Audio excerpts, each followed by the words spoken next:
په آنلاین بڼه د الکترونیکي تذکرې غوښتنه.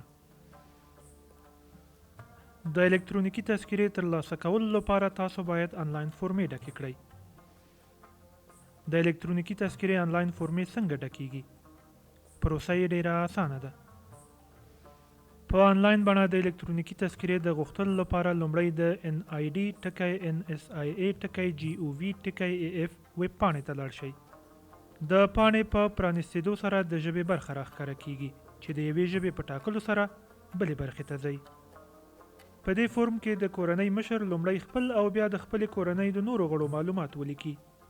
که د کورنۍ مشر متأهل وي د خپلې میرمنې او ماشومانو معلومات ولیکي.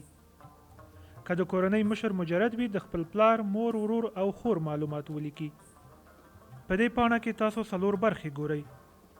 د نوې الکترونیکي تذکرې فورم ټنۍ کې کاږلو سره فورم ستاسو مخې ته خلاصیږي او تاسو خپل او د کورنۍ معلومات په ځیر سره ولیکئ. په پیل کې سیستم د غوښتنلیک کوډ تاسو ته درکوي چې تاسو باید هغه یادداشت کړئ. تاسو دا کوډ د نابشپړې شوې فورمې د بشپړېدو، پرنټ او تعقیب په موخه وروسته وکاروئ. د فورمې د ډکولو په وخت کې لارښود هرومرو ولولئ.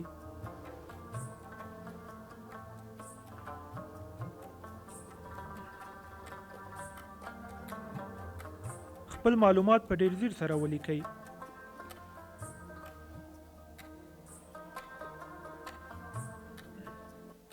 که چیرې د کورنۍ مشر مخکې الکترونیکي تذکره اخیستې وي د هو ټنۍ کې کاږي او د خپلې الکترونیکي تذکرې 14 عددي شمیرې ولیکي.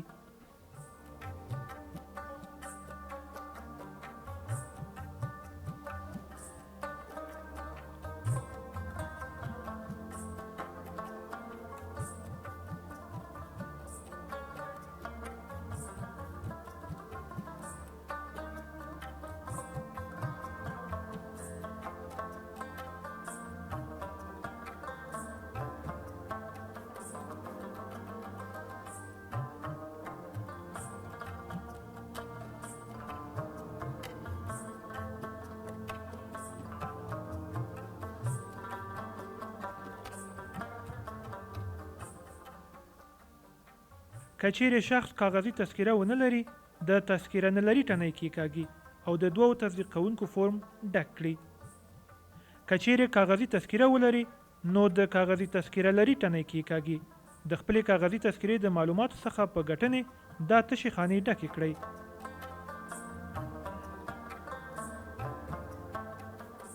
د دې ټنۍ په کارولو سره خپل انځور اپلوډ کړئ. انځور باید د جی پی جی یا پی ان جی یا پی ډی اف په فارمټ وي. د دې ټنۍ په کارولو سره د خپلې تذکرې سکن شوی فایل اپلوډ کړئ. تذکره باید د جی پی جی یا پی ان جی یا پی ډی اف په فارمټ وي. د ورکړل شوي معلومات خوندي کړئ. ټنۍ باندې په کلیک کولو سره خپل فورم په موقت ډول ثبت کړئ. د خپلې غوښتنې دا کوډ له ځان سره یادداشت کړئ. د کورنۍ د مشر اړوند معلوماتو له لیکلو وروسته د کورنۍ غړو د معلوماتو لیکلو ته وار رسیږي. د کورنۍ نوي غړي اضافه کړئ. ټنۍ باندې پر کلیک کولو سره بله پاڼه پرانیستل کیږي او تاسو د کورنۍ د هر غړي معلومات په ځیر سره ولیکئ. دا برخه د کورنۍ له مشر سره د افرادو قرابت په ګوته کوي.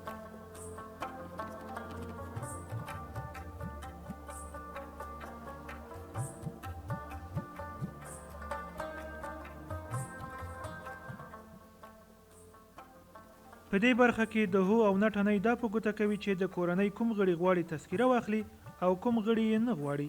که چیرې مو هو غوره کړ د مخکینۍ فورمې په شان د خپلې کورنۍ د غړي فورمه هم ډکه کړئ.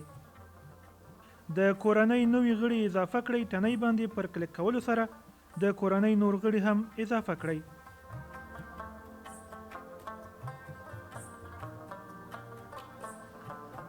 په دې فورم کې د واده شویو، مړه شویو، بهرني تبې لرونکو او شته غړو په ګډون د کورنۍ د ټولو غړو د معلوماتو لیکل حتمي دي. د کورنۍ د ټولو غړو د معلوماتو له لیکلو وروسته د غوښتنلیک تایید او لیږل پر ټنۍ له کلیک کولو وروسته بل پړاو ته ځئ. په دې برخه کې د خپلې فورمې پروسس او د تذکرې ترلاسه کولو په موخه د الکترونیکي تذکرې یوه څانګه وټاکئ. په دې برخه کې د الکترونیکي تذکرې څانګې ته د مراجعې نیټه او دلته هم د مراجعې وخت وټاکئ. د بیرته فورم له ټنۍ څخه په ګټنې کولی شئ خپلې فورمې بیا وګورئ او د معلوماتو له کروالي څخه ډاډ ترلاسه کړئ. د نمونې پرنټ ټنۍ باندې پر کلیک کولو سره ستاسې فورم او د الکترونیکي تذکرې نمونه ښکاره کیږي. دا سیستم له تاسو سره مرسته کوي ترڅو خپل شخصي او د کورنۍ معلومات په ځیر سره ټایپ کړئ او د الکترونیکي تذکرې او فورمې نمونې تر چاپ وړاندې وګورئ. د تصدیق او لیږلو ټنۍ باندې پر کلیک کولو سره فورمې د الکترونیکي تذکرې د ویش څانګې ته استول کیږي. لکه څنګه چې ګورئ ستاسو غوښتنلیک په بریالیتوب سره لیږل شوی دی او سیستم ستاسو د غوښتنلیک کوډ تاسو ته وړاندې کړی دی چې د دې کوډ څخه په ګټنې تاسو کولی شئ د خپلې فورمې نور پړاوونه په آنلاین ډول تعقیب کړئ. دا کوډ له ځان سره یادداشت کړئ. دلته د پرنټ ټنۍ کېکاږئ چې ستاسو فورم چاپ شي. وروسته خپل فورم در سره واخلئ او ټاکل شوي څانګې ته په ټاکل شوې نیټه مراجعه وکړئ. د نابشپړ شوي فورم دوام برخه څه کار کوي؟ دا برخه یا ټنۍ هغه وخت کار کوي چې تاسو مخکې سیستم کې خپل معلومات لیکلی او ثبت کړی وي. که چیرې د الکترونیکي تذکرې څانګې ته په ټاکلي وخت مراجعه ونه کړئ، تاسو اړ یاست چې بیا آنلاین سیستم ته مراجعه وکړئ او خپل د غوښتنلیک کوډ د نابشپړ شوي فورم دوام برخه کې ولیکئ. ستاسو فورم به پرانیستل شي.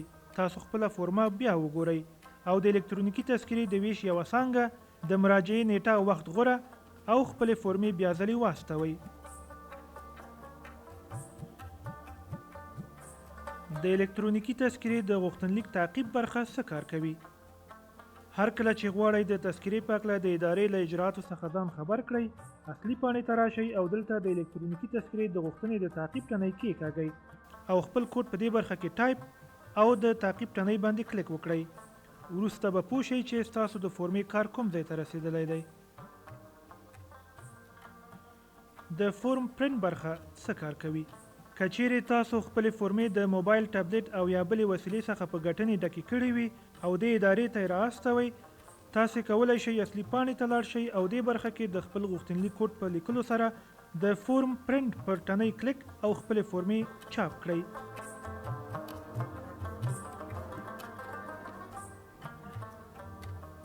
له آنلاین فورمې څخه په ګټنې خپله الکترونیکي تذکره په وخت سره ترلاسه کړئ.